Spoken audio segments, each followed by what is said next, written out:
just about see it, yeah. Okay. I'm a bit short-sighted. Yeah, okay, good. That'll do. Cool. Hi, everyone. Thanks, first of all, for the CBIAS people to invite me to give this talk. I'm very excited. This is one of the first in-person talks that I'm actually doing. So great to see so many people. So what I'm going to talk about today is style transfer and artifact-free stitching of really big bioimages. Specifically, I'm going to talk a little bit about 3D EM data, which maybe some of you are using as well, but really this talk is about any kind of large or higher dimensional data. Really what I'd like you to take home are like 3 main points. So this talk is going to be more method heavy, and I'm going to at the end show like 1 or 2 results.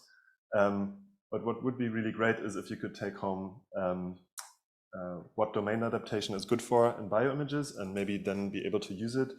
How you can stitch your images artifact-free if you're using UNet architectures, which I'm sure many of you are already familiar with. And then in the end, I will show you how I am using that data, or I'm intending to use that data, because this is still kind of a work in progress. So imagine the following scenario. You have a new data set. You may have acquired it on a new microscope, or you simply have acquired a new organism, or you have a new sample. So in my case, this might be some sort of EM stack.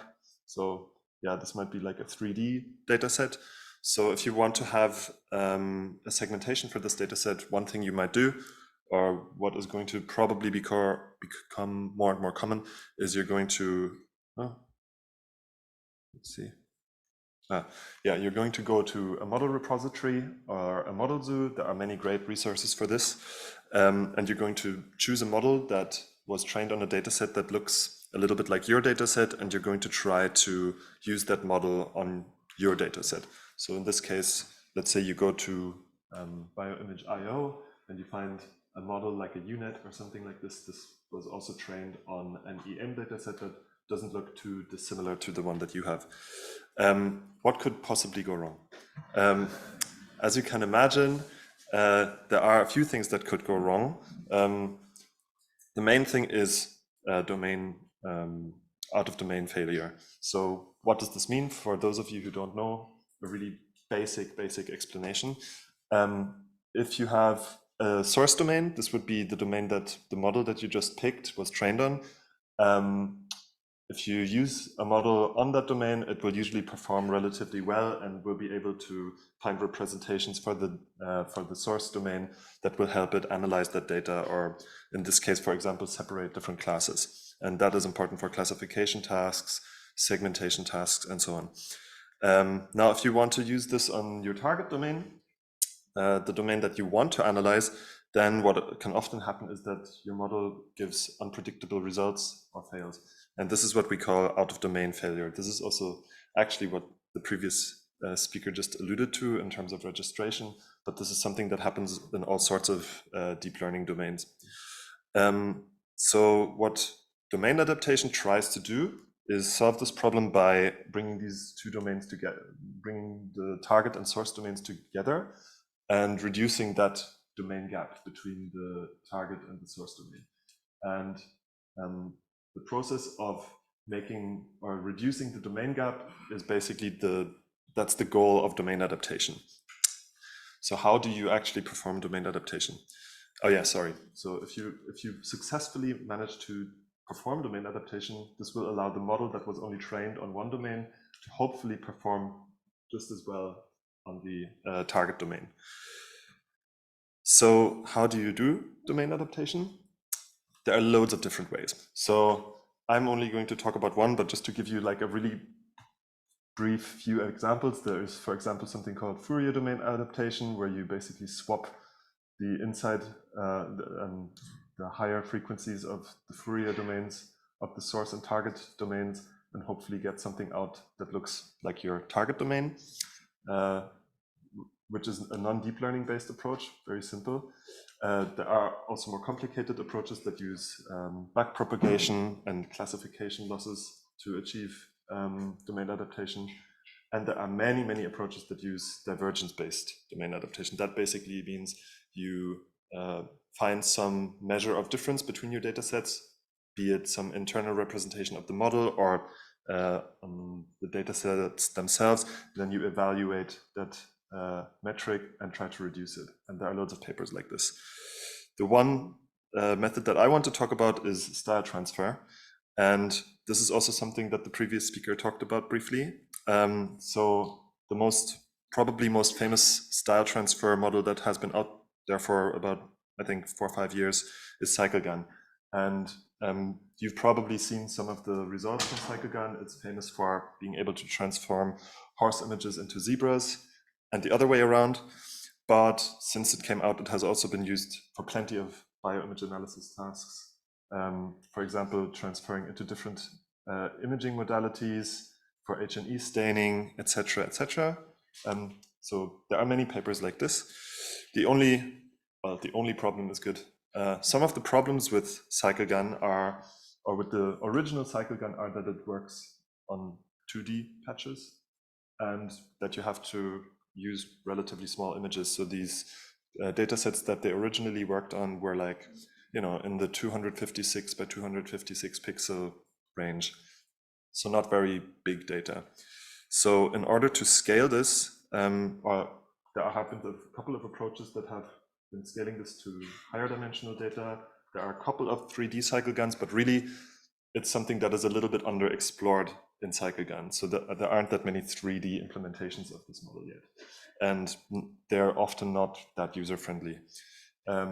So really, in order to do domain adaptation for big data sets, you will want to have a CycleGun that can do 3D and where you can stitch your data set from sub patches of your image, and ideally in a way that doesn't destroy sort of your data set. So the reason I'm saying this is that if you want to adapt this data set into the domain of this model, you want to make sure that when you transfer this huge stack into a data set that looks like this, you would hope that this data set doesn't suddenly contain loads of patching or stitching artifacts. And what is kind of cool is that the lab that I joined in Berlin is investigating exactly this. So just to give you a quick background to what I'm going to tell you in a second, how the stitching works and how you can use artifact-free stitching. I'm just going to quickly go over the unit architecture. So I know many of you probably know this, but anyway, if you have an image and you put it into the unit architecture, the classic unit at least, you have like a downsampling step and 2 convolutions, and that means your image is going to get reduced. With each convolution, you lose like 1 outside pixel. I'm going to show this in a second. And then with downsampling step, you reduce the dimensionality by 2. And you do this a couple of times until the representations of your original image become smaller and smaller and easier to handle computationally. And these representations are then used by UNet to learn the features. So in the upsampling step, so let's say the bottleneck is a little bit bigger than just 4 pixels. When you upsample and do 2 convolutions, your image first gets more pixels, then you do 2 convolutions and you lose this outside again. When you upsample again, you get more pixels, you do 2 convolutions, and so on. And in the end, you get your output image. And as you can see from the original image, you only get like this tiny or like this small fraction in the middle. And the reason for that is that the original unit uses something called valid padding. These are convolutions where you have like a kernel in the middle. Oh, sorry, I should speak into the microphone. Yeah, you have a kernel in blue. This is your convolution kernel. The green is your input image or your input representation map. And as the convolution kernel moves over your input image, you get this output image. And this is the reason why you're losing like these outside pixels. The advantage of using valid padding is that you're not adding any sort of artificial data to your image, which is opposed to something called same padding. I find these names a bit confusing. Like valid padding just means there's no padding, and same padding means you have some padding. And yeah, I know, I don't know who came up with these terms, but what same padding does is it adds layer of zeros basically around your image. And that means that your output map has the same size as your input map, as your original input map, which is great because that means you can stack way more layers into a unit or even a ResNet. This is actually what you have to do in ResNet to get like 50, 60 layers or whatever. And but you can't do this with valid padding. The problem is, as you can see, you add something here, which will then be on these outside pixels.